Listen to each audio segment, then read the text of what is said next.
Alrighty. Okay, so I was actually thinking the intro was going to start before this, but apparently the intro is not is not playing. So I guess I'm just going to shoot. Happy New Year, Happy New Year, Happy New Year. I'm super excited. It's a new year. 2026 is right here before us.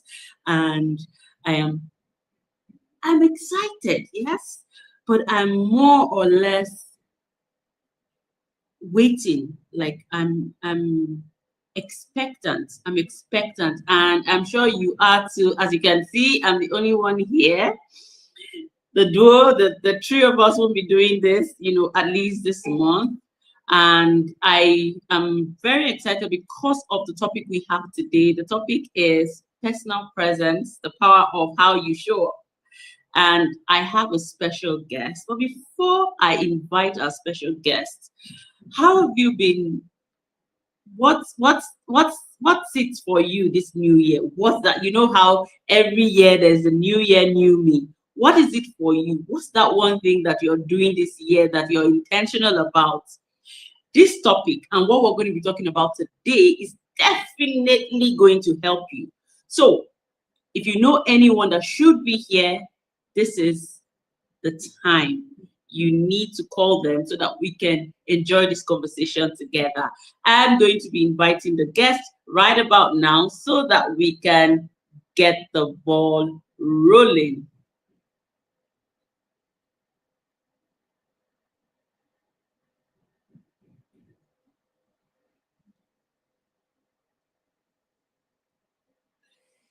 Hello, hello, hello. Good morning, ma'am. Good morning and Happy New Year to you. Happy New Year to you. I don't know, the sound coming from your end is not so sharp. I don't know if you can make it a little audible. Maybe you get closer to your mic. That would help. Okay, let me see. What can we do here? Let's just have a look. If I can clip on a mic and see if that works. Okay. While we're waiting for that to happen. All right. Okay, that's fantastic. Is this better? Yeah, I think it is. Good to have you and Happy New Year. Before I even say anything, how is the new year already for you? 2026. How is it for you? Well, the new year started really on a high energy vibe. We hit the ground running. I've had several meetings already, several training already lined up. So yes, it started, with activity. It's been activity packed right from the beginning. Alrighty. Thank you so much for honoring our invitation. This is Your Voice, Your Impact, where we have very interesting and insightful conversations. And if you're going to be watching this later, I'm talking to people watching this now and those that will be watching later. You might be watching on YouTube, LinkedIn, or Instagram. Would like for you to drop something. I don't know where you're watching from, but would love for you to drop something so that we'll know you're here. And if you're going to be watching this later, would also appreciate your comment on any of our platforms. Today, we will be discussing something that is very, very, very important, especially the new year, new me thing. But most importantly, before we dive deep into the conversation of today, I'd like for you to introduce yourself in such a way that our viewers will be like, okay, we love it, love it, love it. So please introduce yourself to us. Tell us a little thing about you, what we should know about you. Tell us about you. All right. Thank you so much. So my name is Sonye Allanah. I'm a Certified Etiquette and Image Consultant. But apart from that, in my former life, I started off as a career diplomat, and I was a career diplomat for over 20 years, after which I was headhunted and I joined the oil and gas sector. And I was there for another 15 years before I retired. So I'm a communications expert. I'm a public speaking coach. I'm an art enthusiast. And yeah, I think I'll stop here for now.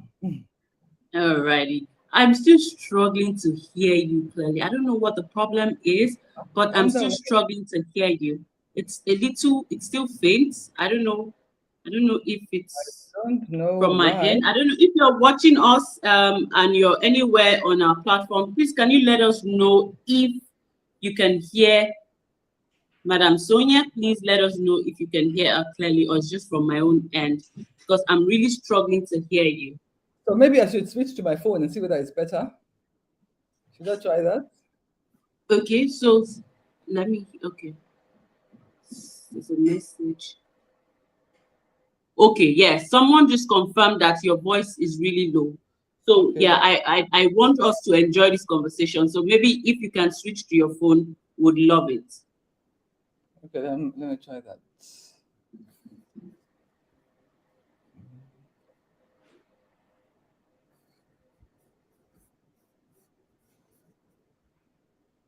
Okay, while we're waiting for her to do that, I'll just continue. I'll continue with my questions. What have you been up to? What is it for you this new year? You know, we start off the year all the time talking about how it is important to set your goals and achieve them, so that at the end of the year you're asking yourself, so this, all right.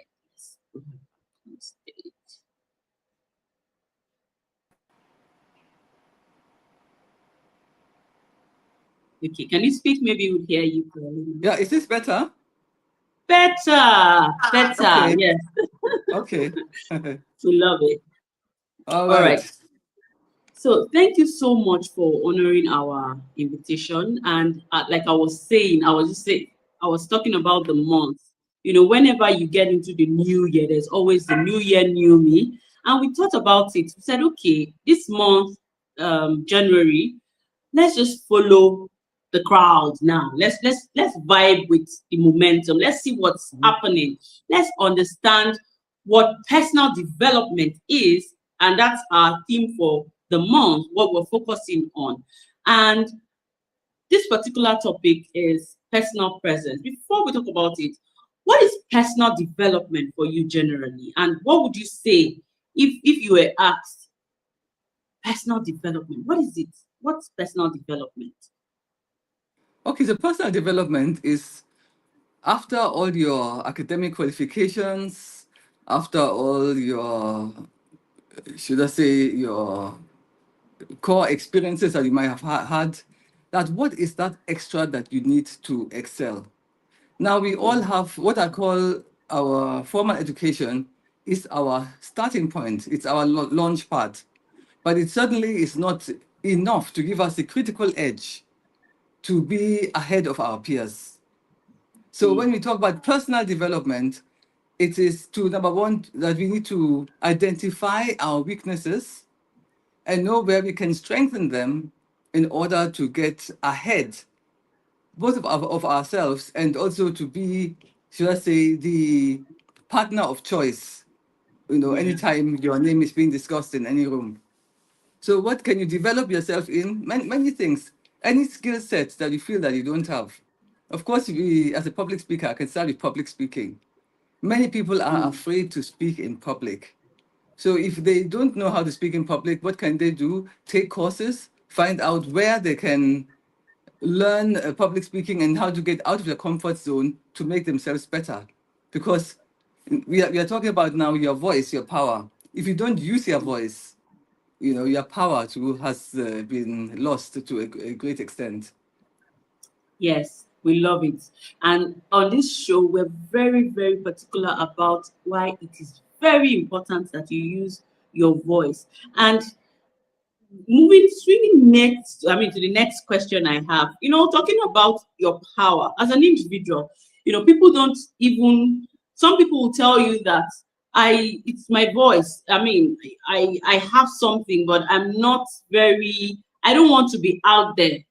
I want to make an impact, but I don't want to be out there. There's a lot, that would I'm a private person. I don't want to be out there, but I still want to make impact. If you're someone in that particular situation, what would you say to such a person that is too shy to make impact, being all over, but they still want to make impact. What would you say to such a person, and how can they go about making impact without necessarily, putting yourself out there?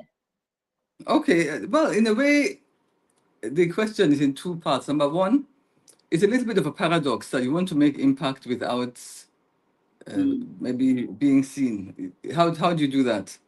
But then, on the other hand, too, you don't have to be loud in order to make an impact. You can still be quiet, you can still be professional, and then make an impact. Now, the thing is that your work will speak for you. Now, for example, if you're an artist, you don't have to talk much. Your art will speak for you, your work will speak for you. And then there are also some people who are naturally what I would call the second position people. They're not the people that you would say are the leaders that are out front, but they're the people who assist the leaders to make them shine. And then once they are not there, the leader flounders. If he or she finds it difficult to work or to operate because that backbone is not there. So yes, there are different ways. You don't have to always speak or be in the forefront to make an impact. But when we talk about your voice being your power, then that means that you have to use your voice in some way to impact others, to ensure that they understand what it is that you're talking about.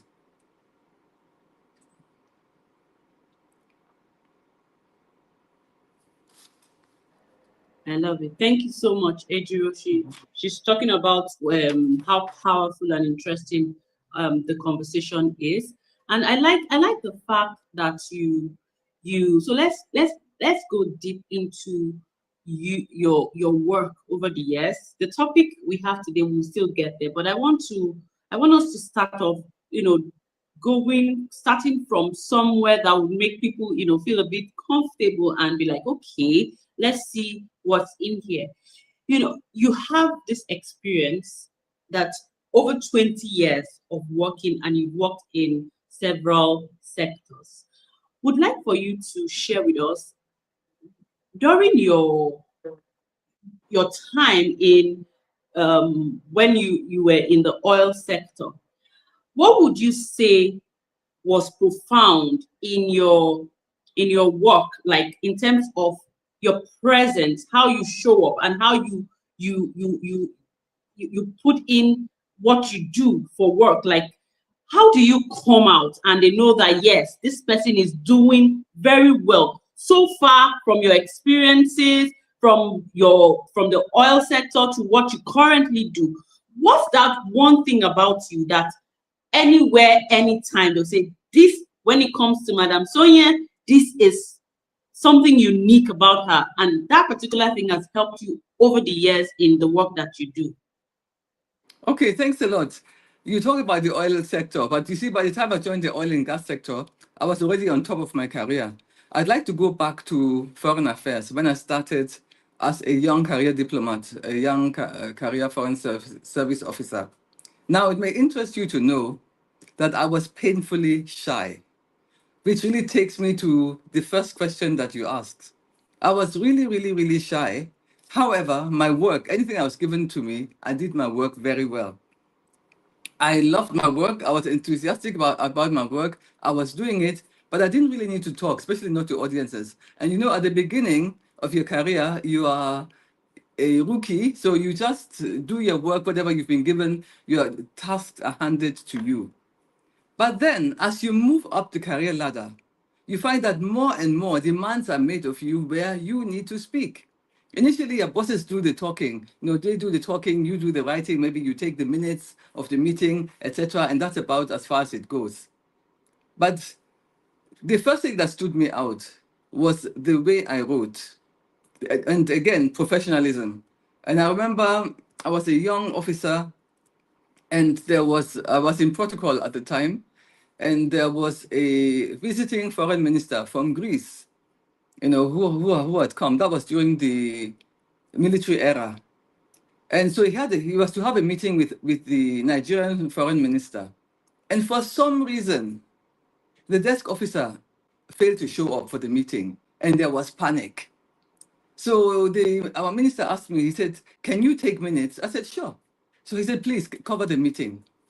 So I took the minutes, I submitted them the following day.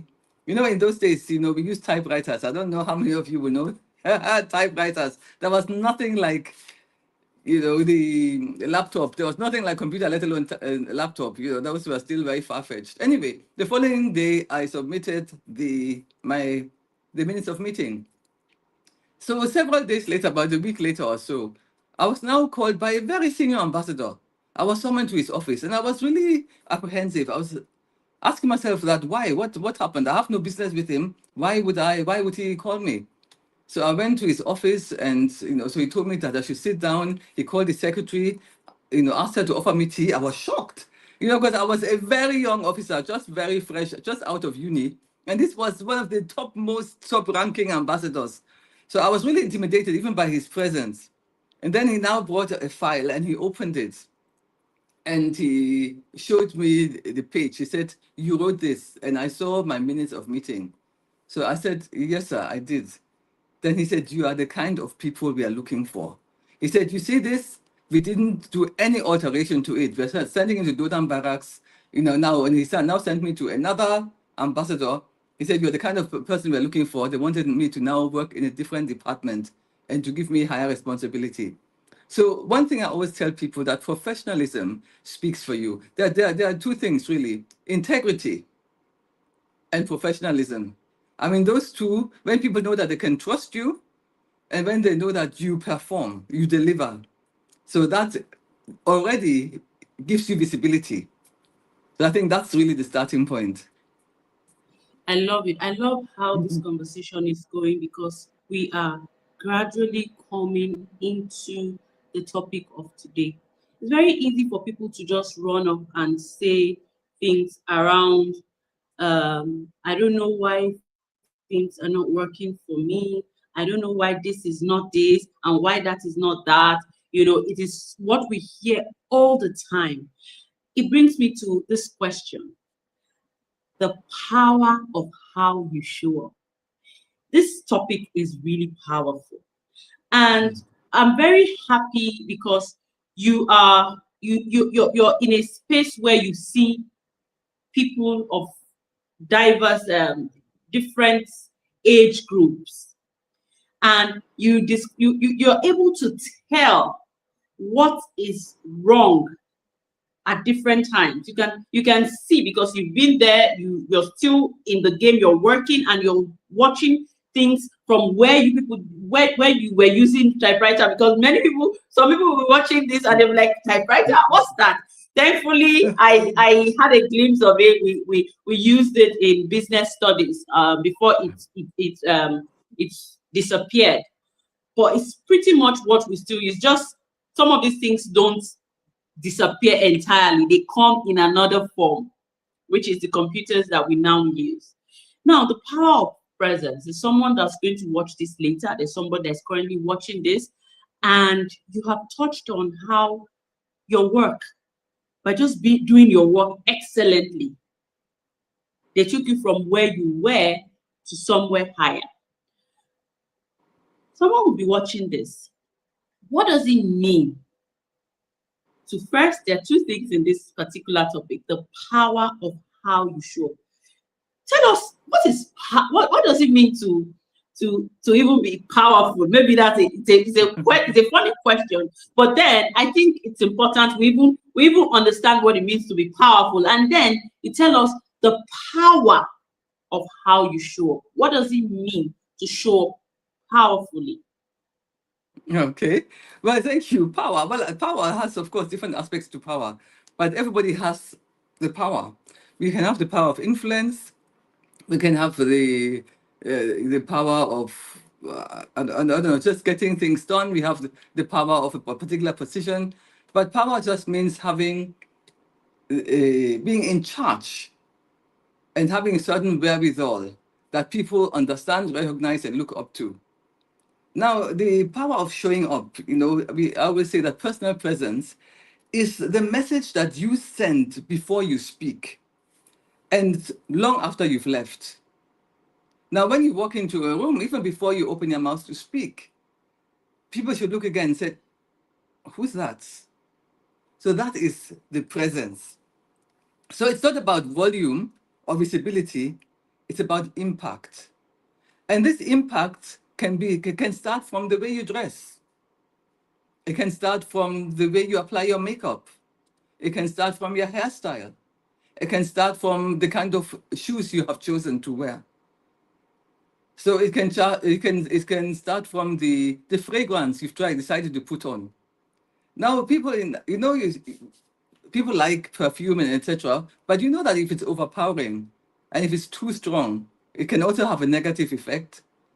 People will think, "Hi, oh God, that person! Please don't let the person come again. My allergies are about to start." So you've lost it, you know. So we just it's just the know-how of putting things together in such a way to make things work, to make you memorable, to make you stand out. And I recall there was a time when I was in the oil and gas sector, and somebody asked me to, look for a certain individual, and I called the person, and when he came to my office, I now understood and I saw presence in action. Number one, presence is composure. Presence is knowledge. Presence is unhurried. Presence is intentional, paying attention to detail. And down to the kind of pen you choose to hold, it speaks. So all those, they might be little and you might think it's negligible, but those little details speak. There is a popular saying that the devil is in the detail. And it's a little tiny, even sometimes you might think it's insignificant detail that can either make or mar you.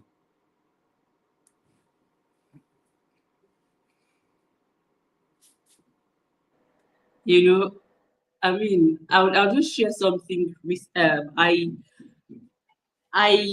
I would share this is a vulnerable moment for me because of what you just said. And I would say that before now, I understand certain things, and this is going to take me to the next question. Because I understand how it is very easy to lose out on wanting to be perfect. So I remember a friend of mine, and I'll let you unpack that. A friend of mine, she wanted to start something, but she was a perfectionist. So she didn't start it. And a very talented person, but she had almost like an she had almost OCD, if I must say. Mm-hmm. And it took a year. I was like, how far? When I said, this has to be perfect, this has to be perfect. I just need it to be perfect before I start. Now, it got to almost 2 years, and she never took up that particular thing because she's someone that is very detailed. And it was something I admired about her.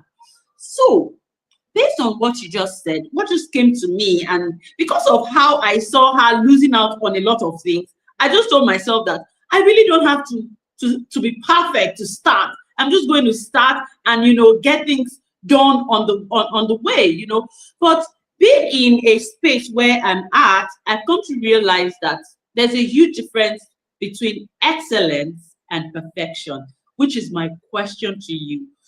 Help us unpack it. Tell us where a case where someone is refusing to do certain things because, like you rightly said, the power is in the details, the intentionality. So it's huge. Some people are confused that where do I even start from? How do I know that this is me just showing up anyhow and missing it? I would personally love for you to help us unpack it so that people are not missing the true picture of what it entails to be excellent and to do things properly and to be procrastinating just because you're waiting for things to be perfect before you start. So help us unpack that. Okay, thank you very much. It's indeed a very pertinent question. And also, I would just like to say or agree with you that perfectionism and etiquette do not go hand in hand. Number one, if you're a perfectionist, most perfectionists are miserable people. Why? Because we can never be perfect. Nobody is perfect. No situation is perfect. And for those of us that we know, we have planned events, we've planned weddings, there is no event that is ever perfect. Nothing ever goes the way we have planned it. So perfectionism, I would say, park it. Just park it, because yes, perfectionism is very close to OCD, and then you get upset if things don't work the way you actually want them to work. So that's not at all what I'm talking about. When I talked about the devil being in the detail, I wasn't talking about being perfect. But what I mean is understanding what is needed for you to position yourself in such a way that you come across as the person that you want to come across as. Do you want to come across as as an expert in a certain field? Do you want to come across as an authority in a certain field? Do you want to come across as a listener? What is it that you want to come across as? Whatever it is, be perfect, or make sure that that image is what is visible. So the thing is that, many people think that presence is personality. It isn't. And that, again, I'm alluding to what you said at the beginning. So some very quiet people command the room, effortlessly. When they walk into the room, everything shifts. But then when I talk about being intentional about whatever it is that you are doing and you want to do, number one, start with yourself. Know what suits you and what doesn't. So I always advocate, don't go with the trend. Or they say, oh, now they are wearing whatever it is, or they're doing that. That's not the point. Whatever they're wearing, does it suit you? Is it right for purpose? Dress to suit the occasion, and ensure that whatever image that you want to present is consistent. You wouldn't go to an orphanage and you'd be wearing chandeliers as earrings and all your bling bling and everything, because what's the message? So always ask yourself, what message am I sending out? What signals am I sending out, per time? And that really helps. So it's about, you see, excellence is doing the best with what you have. So anything that you have per time, and you're doing the best to the best of your ability with what you have, that is excellence. Perfectionism, it doesn't work. Nothing is ever perfect, but you can do your best. The best is what you have. For example, you may be in an office and maybe there's no electricity. So what can you do? Is the situation perfect? No, it isn't. And you're having external visitors. But how can you make the best with what you have? Can you bring in a fan? Can you ask your visitors that they can remove their jackets to feel comfortable? You're doing the best with what you have per time. So that's the difference between excellence and perfectionism. I love it. I absolutely love it, because we like to put it out there. We like to ensure that when we're having these conversations, some people how they comprehend, they take something and they just run with it, and the next day, Mhm. they're carrying it out. So the next thing I want to ask you is about aura. First things first, I would ask you, do you believe that some people carry an aura where they are not liked? That question has been biting me for so long. And sometimes I'm like, sometimes I even ask myself that some people, you just find out that they'll tell you that, I don't know, there are some people that when I just see them, I don't know, they've not done anything to me, but I just don't like them. Like, and then there's some people that they won't even, once you just meet. So do you believe in people carrying different auras? And is it something that can change? Or for those people with such auras, are they going to continue to live like that? Just tell us what you know about aura, and if you even believe that some people carry such auras that they're not liked, and some carry auras that they're liked. Tell us what you know about aura. Okay. Yes, definitely. Everybody, every single human being on the face of this planet carries an aura. Every single one of us. So yes, and now it's interesting because when you said that there's some people instinctively you don't like them. Maybe they just come into the room and you just don't like them. Yes, they carry an aura that you don't like. And these days we find there is a lot of should I say make believe. people trying too hard, people trying to show, what they're not. I give you an example. You have a university student, a first year undergraduate, and she carries an iPhone 17. And she comes in a very loud high heels, making noise and whatever. So instinctively, you just say something is off, something is off. Why is it off? What is an undergraduate who has never worked a day in her life doing with an iPhone 17 that costs maybe over 2 million or whatever? So definitely something is off. The way she is dressed is not is suited for a student. So there is something that that is off. And that brings me to the importance of first impressions. Now, the importance of first impressions, it is your subconscious mind that picks up signals and will tell you whether that aura is compatible with you or not. Because the subconscious mind can pick up if somebody is fake, even if your conscious mind can't see that immediately. And if somebody is fake, it will just not resonate with you at all. Now, what is in etiquette, we say we have the rule of 12. And so you have only 7 to 15 seconds to create a first impression. And within those 7 to 15 seconds, your subconscious mind has made up or has made judgments concerning the people that are with you. And so, and whether you would like them or you don't like them, or whether the aura agrees with you or it doesn't. Now, in those first 7 to 15 seconds, what goes into them? Number one, the way you walk, just by your gait alone. Do you know that by your gait alone, a lot can be deduced? Number two, by the first 12 words you speak. What comes out of your mouth when you're meeting somebody for the first time? Number three, the first 12 inches. When they look at you from the crown of your head, let's say to your neckline, the picture that they see or that anybody sees will tell you, oh, this person is somebody worth knowing, or I'd rather not, I pass. Maybe they have eyelashes that are 5 inches long. Maybe they have the remnants of their last lunch between their teeth. Maybe they have a button missing or a frayed collar, or they have a stain on their shirt. So those are the little signals that your subconscious mind picks up and makes judgment on your behalf. And then next is the last 12 inches from your ankles to your feet. Footwear is very important. The type of shoes you choose, whether for male or female. Your shoes should be clean.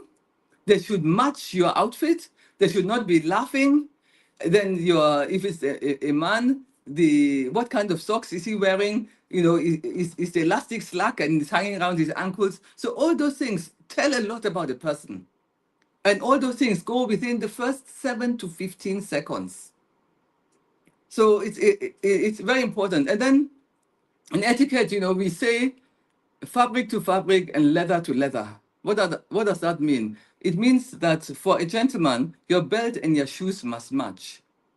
Your socks and your trousers must match, because your socks are supposed to be an extension of your trousers. So that gives you that visual image, which your subconscious mind is picking up. I'm not talking about your conscious mind now, right? So all this goes into the first 7 to 15 seconds. And then also, we have a saying that is, be armed for success. So the longer your sleeves, the greater your air of authority.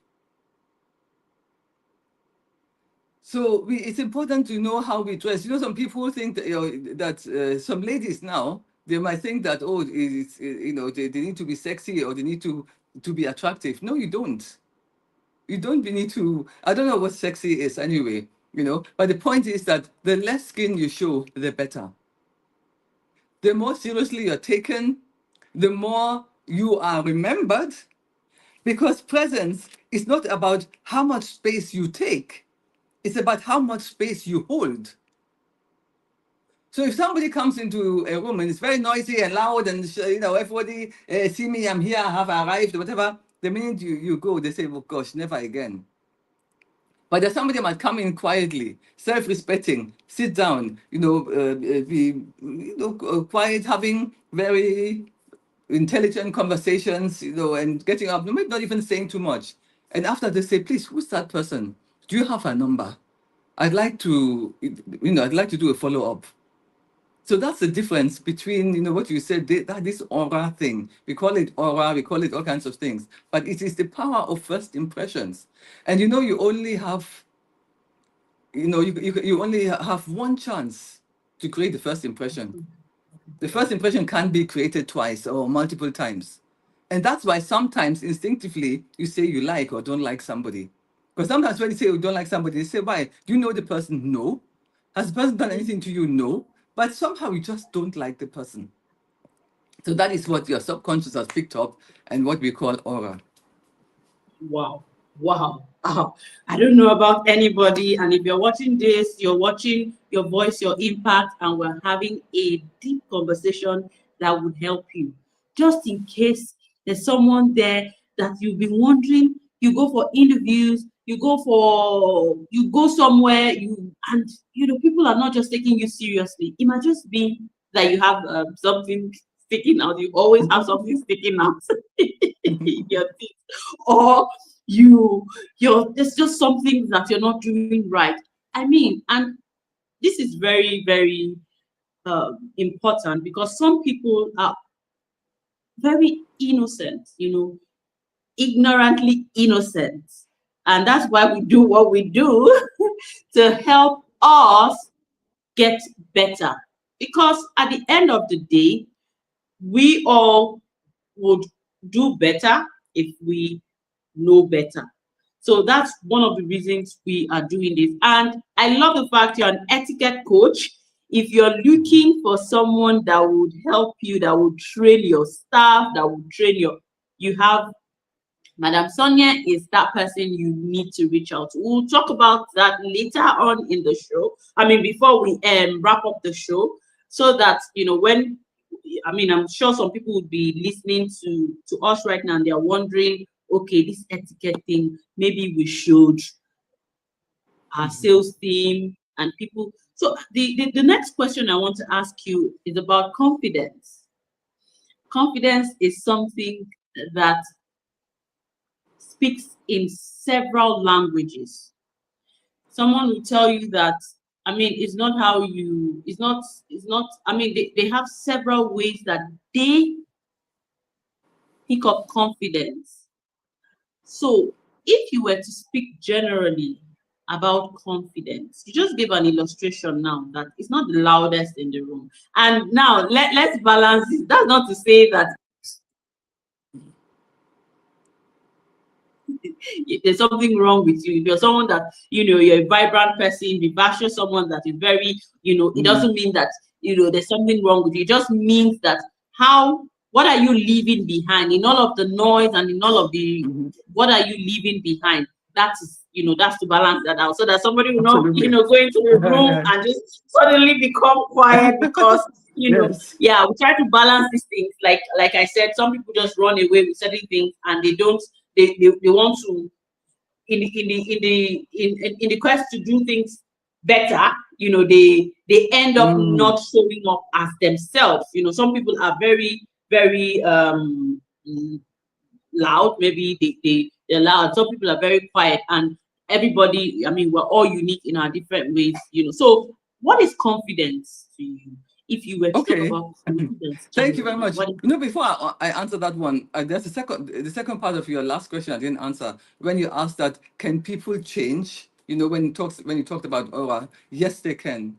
Yes, they can. And I want to really applaud what you are doing. And I hope enough people are keying into what you're doing, because it is really invaluable.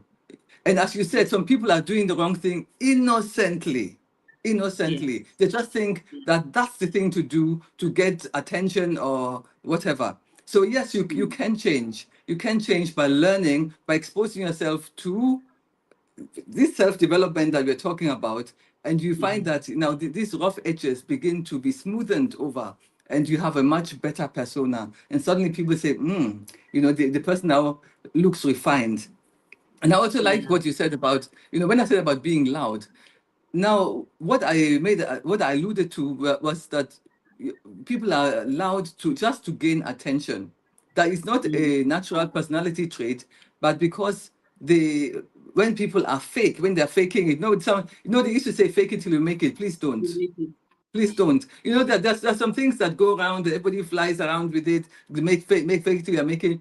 When you're fake, it shows through, and it's Yeah. really, But let your own character traits, build on them, and let them, show through. Now, when you talk about confidence, what makes somebody confident? Confidence begins internally. It begins with the conversations that you have with yourself. It is when you unmask yourself, you stand before the mirror and you say, now who am I really? What Mm. can I do? What's in my hands? So, in other words, what are my gifts? What are my talents? So you do an audit of all the good points that you have, of all the qualities that you have, on the ones that you want to build upon. Then you build upon them, and then that gives you the confidence. Confidence is about, for example, if I ask you who are you or where did you grow up, you can tell me confidently because you know. So there Yes. is a knowing about confidence. There's a knowing, and then when you are now building on that knowledge, confidence grows over time. And Mm. I was painfully shy, as I said, when I started, in my journey. I would not. Oh my goodness gracious! If you ask me to speak, I would rather die, quite literally. But then, yes, but I mean, if it had been, let's say, 20 years ago or 15 years ago, you had asked me to come and speak, I would have declined. You wouldn't have not possible, you know. But then, so it shows that everything can be learned. And now I'm Mm. one of the foremost authorities, when it comes to public speaking, when it comes to etiquette, I am the authority. But before, even with my knowledge, I wouldn't have spoken. Mm. Yeah, I wouldn't have spoken. So you have to really tell yourself, yes, you can.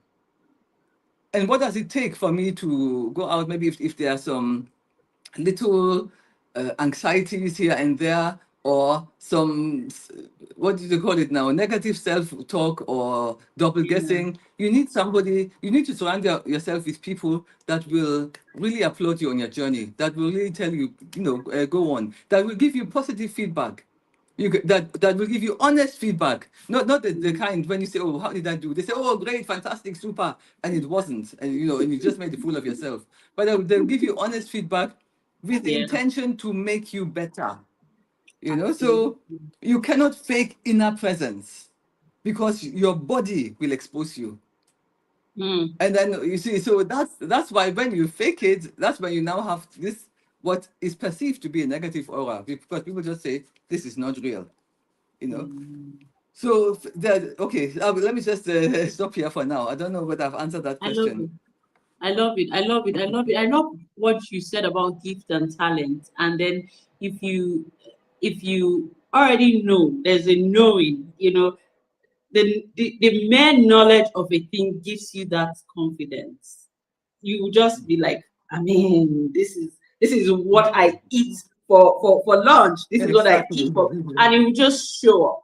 And then you're like, okay, so I'm going to ask you. Some people say that once you are very wealthy, you have money, you're naturally confident. Like money comes with confidence. Do you believe in that saying? No, not really. Money doesn't come with confidence, because in fact, very often money can even come with being overly self-conscious and being suspicious. I have come across many very, very wealthy people, but they are in a precarious situation. And why do I say that? Because they're never sure whether people like them for themselves or they like them because of the money that they have. So that makes them very unsure of themselves. So yes, with money they can acquire things. They have a private yacht, they have private islands in the Bahamas, etc. But they are very unsure and anxious when it comes to people and interpersonal relationships, because they never know that the people that are coming to me, is it because of me or because of my money?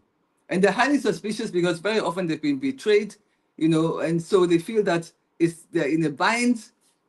And sometimes we admire people that have a lot of money, but actually many of them are quite miserable. Because really and truly, most people come to them because of their money. Most of them respect them because of their money. If you take that money away, if you take all the trappings away, would people still like them? So that's the question. I mean, this one touched somewhere, because I read an article, I think a while ago, and it was a case of, I think, a billionaire that killed himself. And people were like, why would you do that? You're very wealthy. And I mean, and it just goes back to what you just said around them, even saying that, okay, without money, would people still like me? Would people still love me? And the next thing I'm going to ask you, as we quietly get to the end of this conversation, we still have a bit of time, but I'm loving this, because it is not just, it's helping me as a person to understand how it is on me to be intentional about presence, what I need to do. So if you were to talk generally, because some people will tell you that if you want to follow these things, which one is the best? How do you keep up with these things? Like, which one is, but because personally, so I was in a conversation around etiquette, and we were talking about, so I think I'll just use that, but this had to do with using spoons correctly.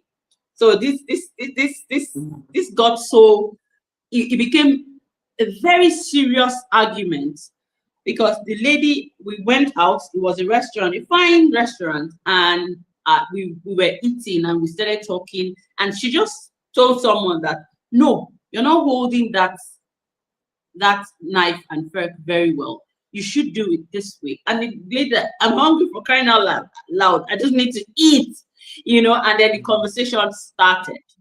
And then I said, I remember when I used to work in a multinational, and we had to eat in a dining, in like the restaurant, and you find some people eating amala. They use fork to eat amala. And I asked the lady that was talking about the etiquette, the etiquette when you're eating, and I said, after the argument, and I gave her that, I said, so what do you think about someone using fork to eat amala? And she said, well, that's okay, that's nice. And I said, no, but traditionally amala is something you eat with your hand. So how do you, but we got on and on and on and on. And the reason why I'm asking this question is, some people actually really want to do better, but it takes them away from their authentic self. I really want to eat amala. I learned how to eat amala with my hand. In fact, amala is eating with your hand, but you have to be prim and proper in the presence of people, so that you're not seen as, what's wrong with this person. But in the same way, you go to China and you find out that there's nothing you tell a Chinese person, they'll use their chopsticks to eat rice, to eat everything. That's what they are traditionally known for. And this is a major problem in Africa, us trying to fit in and getting out of our authentic self. So how do we strike a balance of us being and now this is generally speaking as regards etiquette, not a particular area, but being your authentic self, so that because in wanting to fit into certain things, you might just miss it, and you just know that you're struggling, you're really struggling. So where do we strike a balance, being authentic and at the same time, doing what is seemingly right? Okay, that's an interesting question and a very interesting debate. But what I would like to say here is that it depends on the setting. Now, if you're going to a fine dining restaurant, it's not likely that it will serve amala. Now, especially now we are also talking about the kind of etiquette. Are we talking about social etiquette, or are we talking about business etiquette? Now, in business, a lot of business is done over a meal, lunch or dinner. And etiquette is just like a lingua franca. It's a universal language that everybody understands. And it's interesting you talked about China, and I have been in China on official meetings. Yes, they do have the chopsticks, but they will always also have the cutlery, the universally known cutlery alongside, and they give you a choice which you prefer. If you're conversant with chopsticks, by all means use them. If not, you can use the normal knife and fork. Now, as I said, it depends on the setting. If you're in a fine dining restaurant, number one, they wouldn't serve swallow, so you use your cutlery normally. But if you go to an African restaurant, by all means, if you so desire. Now, let me give you a personal example.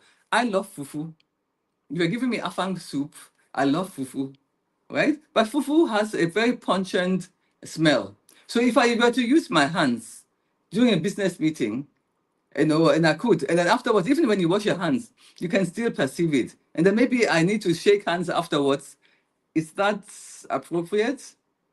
Yeah. So either what I would do, maybe I would pass on the swallow and maybe eat rice or potatoes and then eat the swallow at home. But if you're in a setting, maybe a social setting, where all of you go out, they say there's one amala joint, by all means, wash your hands and dig in. Yeah, so it just depends on the setting, and that's why we just have to get it right. And then you see, you take your cue from the most important person in the room. For example, you're going for dinner with your minister, or you're going for a place with your minister, then you want to be digging with your hands, and he just wants to, because you are talking over a meal. So it depends. So you have to just really very carefully discern what is appropriate and what is not. And as I said, if it is not appropriate, ditch the swallow, eat that one at home, and then just do what is socially acceptable.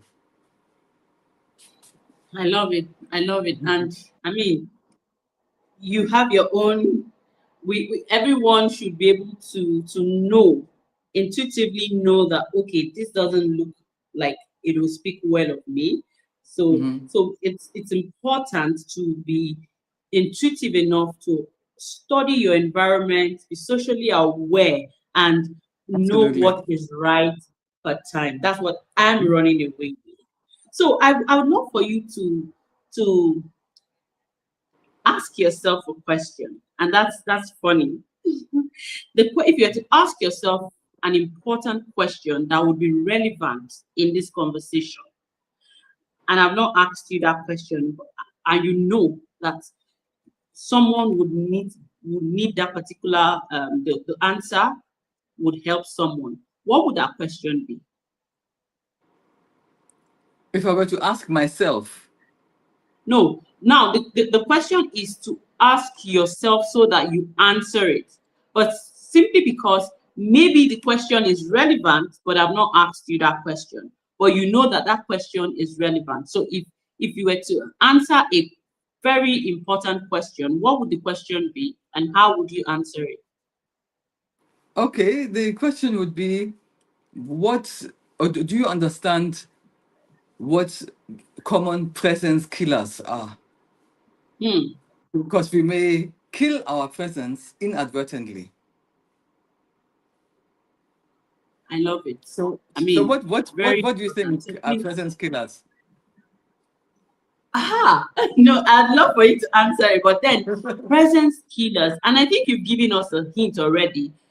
You know, presence killers, not understanding your environment and doing the exact thing that would sabotage you. So first is you have to be aware of the environment. Knowledge of your environment is key.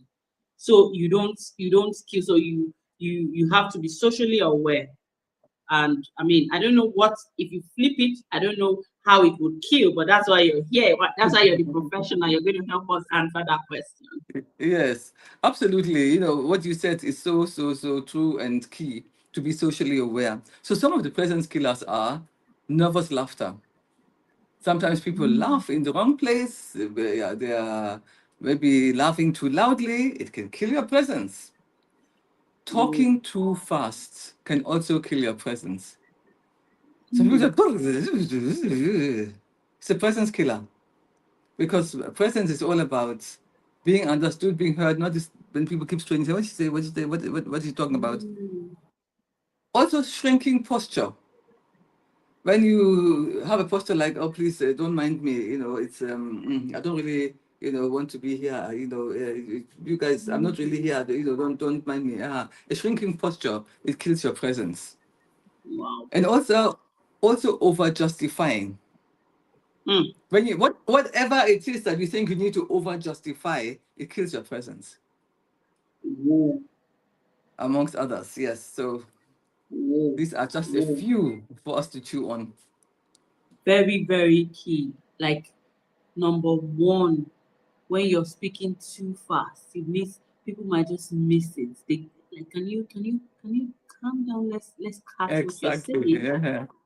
Oh, that's interesting. And then the fact that you also need to be able to the last one you just said. Now I'm like Over continue. justifying. Over justifying. Like, Yes. does it also mean explaining too much? You want to Anything over. explain? Anything Over. that is over is, you Wow. see, the middle ground is always good. I mean, I wore this dress because I'm comfortable, full stop. But if you say, I wore this dress because it is blue, and blue is my favorite color, and if I don't wear blue, maybe red, it will now show that I'm angry, and I don't want to show people I'm angry. Yeah, and the third one, You understand? your body language, the Yes, your body body language. language, how Just you're. shrinking, don't shrink, yes. I'm Just know sure. that you should always go into any space with the attitude that I have a right to be here. I like that. I like this one. I like this one. It's I should be here. Like, I mean, I'm here because I should be here. I want to be here, and I'm going to be present. Not like, how did I get here? What am I even doing here? I mean, I shouldn't. I love it. I love it because it shows up. It shows up in so many ways. Especially, I mean, we can go on and on. And what I just caught myself catching, I mean, I just caught myself from what you just said is sometimes we are in places where we're screaming out with our body. We're telling that, be fast, I want to get out of here, or I shouldn't be here, and all of those things. But consciously knowing that you're here because you have to be here will change a lot of things and will show how, will send a different message to the people that you're with. I love that. I love that. Absolutely. All right, so let's see if we have some comments. This is all right. Okay. So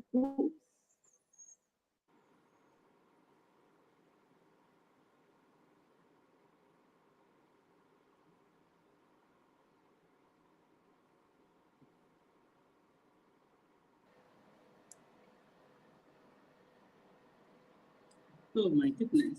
I just pressed something and okay, I'm back. All right. I was just trying to get what somebody shared. I mean, we can be here all day talking about this because this topic is very, very crucial and very important. And I know that for those watching now, I can see some people are watching. If you're watching on Instagram, shout out to you. If you're watching this on LinkedIn, shout out to you. I want you to do us a favor, share, share, share, and share. You want to carry your friends along. You want to carry your loved ones along. You don't want to just get this to yourself. You want people around you to also learn these things. And subscribe if you're not already subscribed. If you've not subscribed to our YouTube channel, would love for you to send our message out there. Your voice is indeed what you can use as a tool for impact. And I'm very happy we've been talking to Madam Sonye Allanah. She has been an interesting guest. And what do you expect from a seasoned public speaker? I love the fact that we've had this conversation and you've been able to give us tips that we will work with. I'm personally running away with some of the things that kills one's presence without knowing. I'm also running away with the fact that the attention that you put into everything that you do will show up. It will show up. Attention, intention, and being excellent at what you do. I love it. I love it. I love it. Thank you so much. If you were to give a last message to our viewers, people that will be watching this later, what would you say? Okay, so thanks so much. It has been a wonderful and exciting time. I would just say that presence is not about knowing everything. It's about staying grounded, even when you don't. Thank you so much. Staying grounded. Staying grounded. And you really need to stay grounded. This is 2026, and you know how it is important that you are grounded so that you can achieve your goals. This has been interesting. You know, someone is writing that. Thank you so much, EJ, for joining. Thank you to all those that will be watching this later. Your voice, your impact. Follow us, and like we've always mentioned, we have something packed for you. If you're not following us, you might miss it. So go on our YouTube page, subscribe, go on our Instagram, our LinkedIn, so that when we drop some of these things that will be useful for you in this 2026, you would catch it. You would catch it. I repeat, you'd catch it. All right. See you on the next episode of Your Voice, Your Impact. And remember, your voice is important. Use it.